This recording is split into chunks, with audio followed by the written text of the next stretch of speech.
Hi, everyone. I think you got a very nice feeling about what the quantum economy looks like after Alex's presentation. And we will now talk about real problems that we face as companies while doing business in quantum. So with me today, I have my dear colleagues and guests. So I let them introduce themselves. I will go last, but I let Denis go first. Sure. Denis Mandich, CTO and co-founder of Qrypt. This is when we talk about our company. Yeah, so Qrypt was founded with the premise that we could prevent future harvest now and decrypt later attacks that we've been seeing for decades. And although it's become a very popular term with quantum computers, the reality is that it's been going on for decades. And part of the reason for that is that we've inherited an internet that was based on telecoms infrastructure, not leveraging all the virtualization and cloud capabilities that we have today. My background is former CIA for 20 years, spent a couple decades working on some of these systems and seeing how China has been stealing IP for so long. We had to do something about it when I retired. I'm a physicist by background. We were able to recruit some of the best, brightest mathematicians in the world and physicists out of the national labs to build our hardware. We're vertically integrated. And a short answer is we build digital QKD. You can imagine all technology that we use on the internet today, certificates, virtual machines, the cloud itself, we're all abstracted away from the physical hardware. We're doing the same thing for QKD networks where we can simultaneously generate quantum keys at any two endpoints without any dedicated infrastructure. Bill Shipman, CTO and co-founder of Polaris Quantum Biotech. We're a drug discovery and design firm based on, large-scale chemical optimization, so expressing formulation of fragment-based discovery sitting on top of D-Wave's architecture. We sample from 10 to the 30th molecules, total fragment space, downsample that to a formulation that will fit on D-Wave, downsample again to do classical computation to end up delivering small molecules for our internal asset products as well as customers.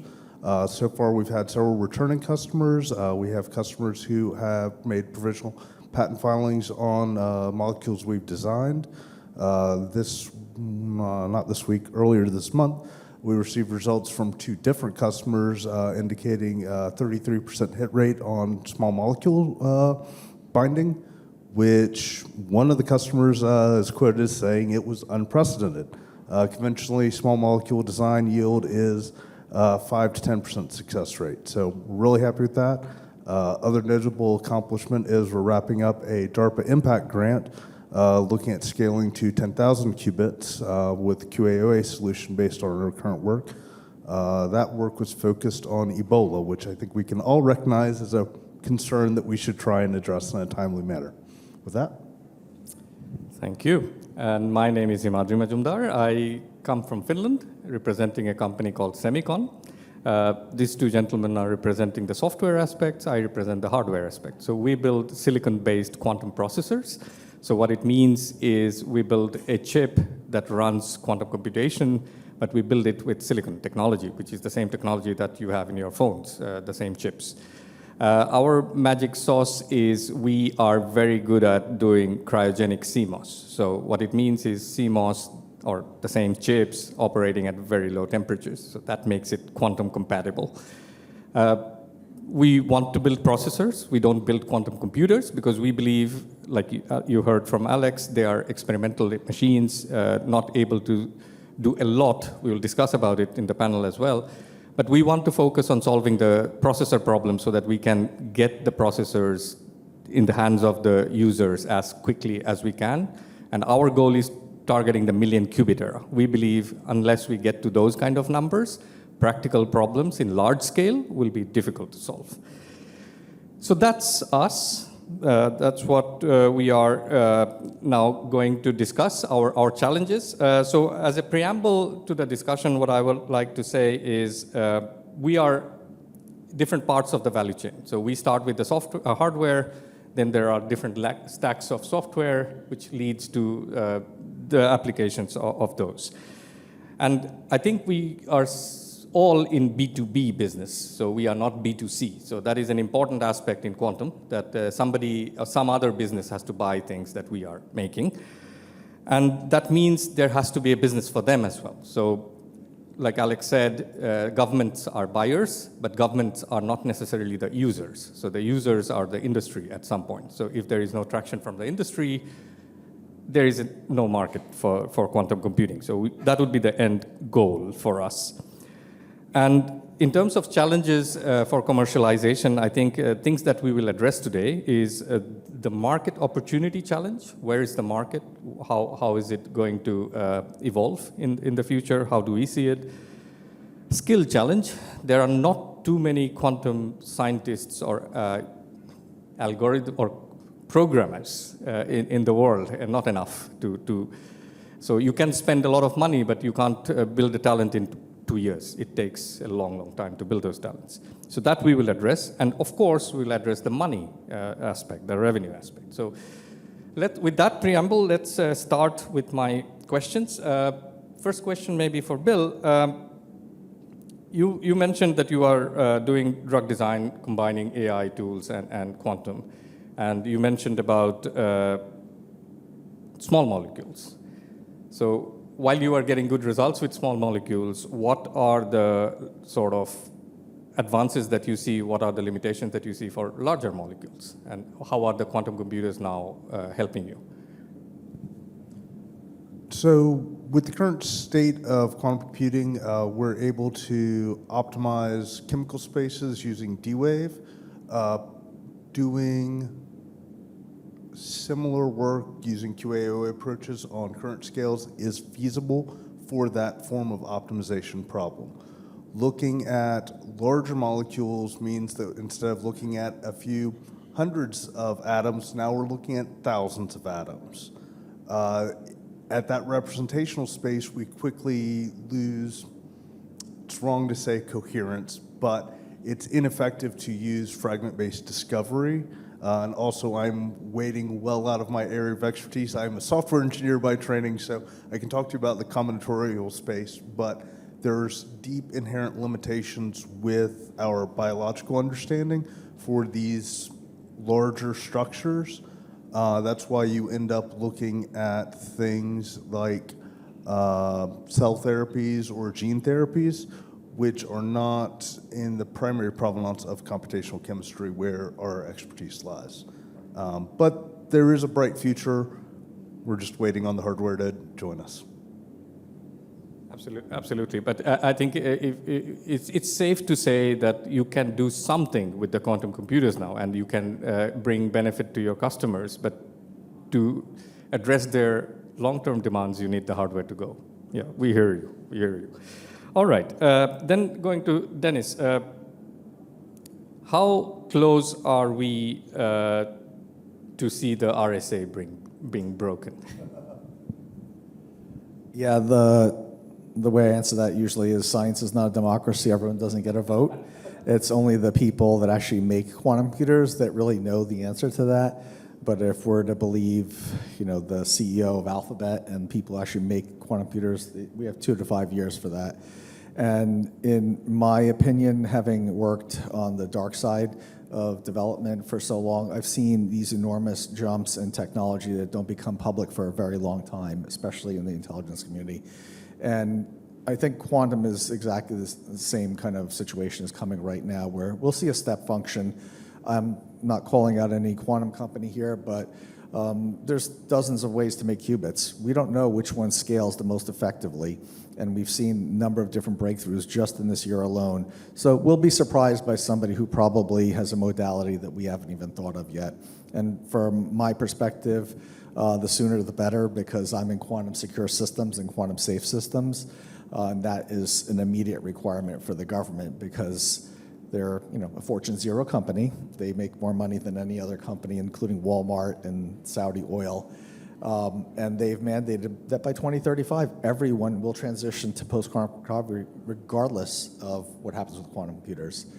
And that really means every vendor to the government, which is virtually everybody wants to do services for the government. So I won't put a date on it, but I'm going to say for sure before 2030, and multiple people have said that, again, the people who make quantum computers, we should believe them. I agree. It was not a trick question, but what I wanted to get to is from your perspective, when you talk to your customers, you have to give them a understanding of safety, that their data is safe from a encryption perspective. How do you, as a follow-up question, how do you see the NIST standards that are being made going to affect, or how is it helping your business? I mean, it's great that they were standardized last month in August. It's just people are realizing now that it's not going to be enough. We can't just rely on a single point of failure like an algorithm when there's no mathematical proof that it's even quantum safe. We just don't know. And something frightening happened a little over a year ago, which is governments told us, be crypto agile. If this algorithm fails, switch to this other one. We're going to have at least two. The other one, called Psych, was broken by a regular laptop a year and a half ago after 8 years of evaluation. If that happens to this algorithm that we're transitioning to now, we're no better off than we were with RSA. And so that's what companies are realizing now is like, look, we have to evolve from what we've been doing and really leverage the technologies that we have today, which are virtualization, containerization, get away from any single point of failure, which is really what we do at Qrypt. We distribute entropy sources through the cloud, we make them available through simple API calls, and then the software to make key material available at any endpoint. And that gets away from this whole fundamental problem of harvest now. There's no single thing to attack or collect on, and that's really where we need to go. And that's a national economic security priority. It's not just for diplomatic traffic and military communications. It's really for all the IP that's been stolen and harvested. And that, by the way, will continue during the PQC era. We will find vulnerabilities. We will find flaws in the libraries, the software implementation, the random number generation mechanisms. All of these things will break at some point, and when that happens, again, we're no better off than we were with RSA. Yeah, and that's the learning process that the BBs went through as well, right, over decades. So this is normal in that sense. There is no reason to panic. Right, so now that we understand that there needs to be improvement in the quantum hardware, both for your case and in your case to prove the point that it's good to be prepared, then maybe, Bill, you touched upon it, but how do your customers see them? I mean, is it like selling a dream or a potential that might or might not happen? Or with the small molecules, they do see some progress. So how are they sort of following it up? I mean, how is it affecting your continuation of business? It's a really good question. And if you look across the media, Big Pharma has been investing for years in quantum computing. They don't have a whole lot to show for it.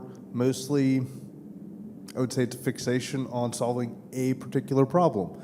If you only can solve the exact problem that you were interested in, you're going to have to wait for the hardware, and there's really no way of getting around that problem. Our customers have been very happy with the results we're able to produce and have a clear roadmap for as the hardware evolves. Here are the clear pathways we can grow to, whether it is solving your exact problem, say the Schrodinger wave equation, or whether it's looking at larger chemical spaces or looking at more diverse characteristics that are poorly characterized today on current hardware. They are seeing value and satisfied with where we're at, but there is a certain degree of reticence. They have been burned many times by a variety of technologies, and failure in biotech space is severely punished by the market, so there is a certain hesitancy to adopt new technologies. All right, so caution is the name of the game. All right, great. Same question for you, Denis. Is it, I think in a way, it's about preparedness for your customers. So how willing are they? I think now that the new standards came out and it's mandated for anyone in the compliance industry, if you're in healthcare, you're in the financial industry, government, and critical infrastructure, you have to transition. And we've never experienced anything like this before. The last time we changed algorithms was over 20 years ago when the internet and data networks were minuscule, and we're not done with that. That's taken over 20 years and we're not there yet. This is a much heavier, much bigger lift. People realize that it's going to take a really long time. 10 years is not realistic when you're swapping out hardware and software. So the really big companies, they already have quantum teams. They're already looking at how much this is going to cost. What are we buying today that's going to be obsolete 5 years from now? Well, that's a non-starter. What can we do to have a higher level of security guarantees than the average person gets by emailing around funny cat videos with TLS? Well, I can't use that for my financial networks. I can't use that for HIPAA compliant records that need to be secure for 50 years. So that's why they look to solutions like us, and you see already financial networks. They're building out QKD networks, hardware-based QKD networks, which NSA said they will never certify those. It's not the government's decision how much security they need for their infrastructure, and that's why we see adoption in this space. It's really that higher level of security guarantees than the internet itself has. That's very good. So there is market opportunity already, and from our perspective as a hardware company, we do see the appetite, because for us it's obvious that the supply chain needs better hardware. So we need to get to better quantum processors quickly. So we are obviously working on that. Then moving on to the next topic, experts or employees. Yeah, I see you both smiling about it. So that's a no-brainer for those of us who are in the industry. It's very, very difficult to recruit. First, let me ask you, what's your strategy? Don't spill out all the secrets, but what's the strategy? So we have two very distinct talent pools we need to draw from. First is the easier one, actually, and that's computational chemists. They are deeply familiar with quantum mechanics and expressing Hamiltonian, so it's a very natural translation from their primary body of work to this modality of computation, as opposed to more traditional classical approaches. In terms of recruiting the actual software engineering talent, that is another story entirely that is awful. I would say there is a silver bullet here. There's patently not. The best success we have found are people with certainly not mavericks, more diverse talent insofar as thinking and life experience. People who have multidisciplinary backgrounds or have done translational work, people who've done interdisciplinary work. I myself worked as an undergraduate in computer science, biology, and chemistry labs. So being able to speak to the different diverse audiences, that is crucial for the way of thinking about structuring the problem and interacting with what are non-standard systems today, which will become standard systems in the future. So that's how I would, Yeah. Try not to get poached by the FANG companies once you've trained somebody with no quantum experience for 2 years, where they're just going to double people's salary as soon as they get an offer. It's really hard to recruit, so we just recruit really smart people. Nobody can come in with quantum experience. We have an awful situation in the US with people going into STEM to start with. Then you reduce that down to the number of people going into physics. And in physics, there's lots of physics, right? But we only care about people who have experience in quantum mechanics. And that's an even smaller number of people. And when you look at the demographics of it, it's horrendous. And I'll give you an example of a situation we have right now with one of our graduate students that we hired and trained through his internship, hired him for 4 years, doesn't get a visa, an H-1B visa. He's facing deportation right now. This guy's been here for almost a decade of his life, went to all the best schools where a lot of Americans don't want to go into physics or hard science, and he's going to get deported. And so we love getting young people in, teaching them about quantum, getting them the hard skills both in our lab, because we make hardware as well as software, and then get them up to speed as quickly as possible before they get that offer from one of the FANG companies. And I'll complain about the visa process in a separate panel, but it's awful. Yeah, let's get back to that from the expectation question. But I think it's safe to say from what you said, and it's the same experience for us as well, that to find a person who is compatible with what you are looking for needs a training of at least 5 to, let's say, 7, 8 years to actually understand what they have to do. And then the second aspect, which is also our problem, is like you said, Bill, about the multidisciplinarity of things. So here, I think just asking a broad question, but you can address that as well, is what are the changes needed in the degree program that we have in traditional education? That studying physics, studying chemistry, is that enough, or should there be interdisciplinary approach? So it's kind of like the bigger policy question of education aspect, right? And then the aspect of what other things like visas, that's a no-brainer. So what are the things that you would like to send to the people who hopefully are in this event about policies? I would start out with to bolster the software engineering industry. We have over the last several years seen a plethora of boot camp organizations popping up, whether university-based or private enterprises. That certainly fills some gaps in the workforce. Those are not viable solutions for highly technical skills like these, where it's not simply, can you write a web page?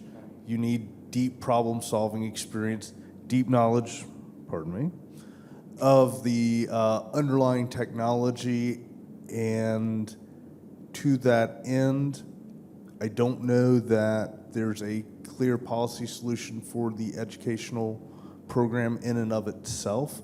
I'm a big subscriber to the way higher education works today, but in reinforcing STEM education, getting more people involved in physics, again, looking for interdisciplinary opportunities, to me, that's the only path forward that I can readily recognize and understand. Denis. Yeah, we're part of an NSF program to help get people in at a younger age, particularly women who represent a small fraction of physicists that graduate at all. And if you don't get somebody into that hard science in high school, you're not starting a physics degree without having taken a physics AP course in high school, in college, or you can't graduate in 4 years. It's just not going to happen. And so that's a big deterrent for people. And so we see other programs worldwide, particularly in China, where they're identifying people in grammar school and putting them through that process, who's the best at this, who's really interested in this, and then focusing them in a single facility in Anhui province where they intend to graduate 25,000 physicists a year. We can't compete. We graduate 1,000 a year. And without that human capital, you can't compete in quantum. We can train a lot of people in the lab that do the computer programming work, that they do the metrology on our hardware systems, but there has to be a core number of people that have expertise in quantum mechanics. They have to understand it. The rest we can teach you, but without that core, and we're deporting all these people now, we're in a lot of trouble nationally. There's just not enough people for Amazon and everyone else to poach. We're going to run out of human capital very quickly. I completely concur, and one thing that, well, it's an anecdote, so one thing that gets asked quite often is how come Finland is so good in quantum hardware? And I think this is actually the answer, that there has been strong education on these technologies and the future aspects, which helps us as companies to recruit locally, and that's a fantastic thing. So I completely support your points about STEM entries. Quick question, approaching the end of our discussion, now going to the market, money factor. So what you already have revenue, so that's good. And then the question becomes, there will be competition. There will be other companies trying to do the same thing, like it is for us. How do you think, is there enough market appetite for multiple companies to survive? Certainly within biopharma and pharmaceuticals as a whole, yes. Right now, they are awash in biological data arising from whole genome sequencing projects. The number of targets being identified every year is astronomically large compared to historical precedents. We have more data than we can possibly respond to with any computational approach for chemistry today. So yes, I think there's ample opportunity for a very wide field. Since cryptography is in everything, it's in every piece of software and hardware that we're using today, servers to cell phones, there's room for a ton of companies, and a lot of companies have to get involved.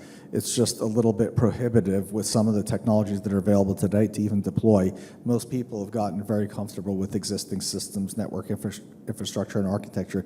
They're very put off by the idea of having learned anything about quantum, and I try to dissuade them from that. You just have to know how to deploy it and what the security features are. You don't have to understand quantum mechanics to deploy it. Great. Thank you very much. And now I think I will stop asking questions and put the floor to the audience if you have any questions for the panelists.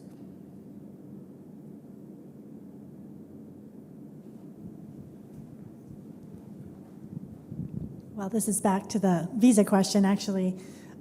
So why couldn't your company sponsor this person? Yeah, we sponsored him for his J1, his F1, and for H1B applications. We're almost $100,000 into all these applications for which he was denied. Last year, we thought we could get, he's an Indian national. Last year, we thought we could get him an EB1 or an EB2, and in August, the government announced that there was a 10-plus year wait for Chinese and Indian nationals to get an EB1 or an EB2. So our last chance is another expensive option, which is very low probability, is an O1. And again, these things cost $15,000, $20,000 each time you apply. These are the best lawyers that are highly successful, and we're not getting it. Yes, sure, Facebook, Meta, these other folks are getting some, but they're losing a ton of them too. There's only so many to go around. O1 visas are for athletes and actresses that are going to get them, and they only give out a few thousand of those a year. Percentage of physicists that are going to get them. In the guidance that they gave us from the government, you basically had to have gotten an award like the Nobel Prize. That's written in the language. So I'm not hopeful about this, and quantum is fully bipartisan supported across the government, and they have to fix this visa issue if we're going to be competitive globally.